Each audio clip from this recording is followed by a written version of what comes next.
Between 110 and 120 patients are on dialysis throughout the country, and for some of those patients, the Georgetown Public Hospital Corporation is the only option in light of the astronomical cost that is associated with the medical procedure.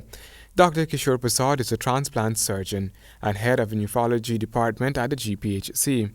Georgetown Hospital cannot refuse to admit any one of them, and we cannot discharge a patient without having a dialysis plan for them. So if you come to the hospital and you require dialysis, well, we will treat you and you feel better. You end up living in the hospital until you can gain some money to go to another center. However, the dialysis center at the hospital is presently burdened, with only 5 machines running on a daily basis, while 2 are on standby.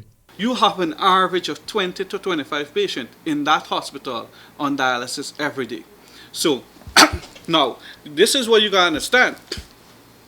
We pre-plan one patient need 3 sessions of dialysis per week, at least 2 to 3 sessions.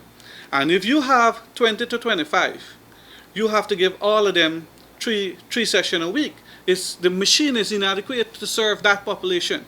With several patients in the wards and just a limited number of machines, Dr. Prasad admits that patients are not receiving optimal care. What you do in them?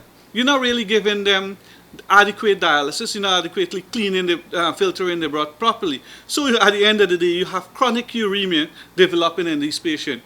So instead of what you actually do in them, they get really sicker and sicker and sicker at a constant rate. You're just helping them at a certain standard. Surprisingly, Dr. Prasad made it clear that the quality of dialysis in Ghana is not up to standard. He noted that dialysis patients suffer a lot.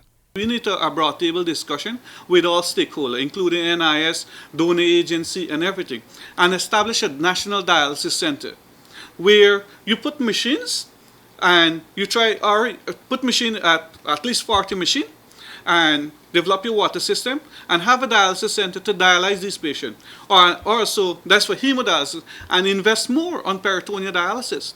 Dialysis is a clinical purification of blood as a substitute for the normal function of the kidney. During dialysis, blood is slowly removed from the body and transferred to a machine called a dialyzer or dialysis machine.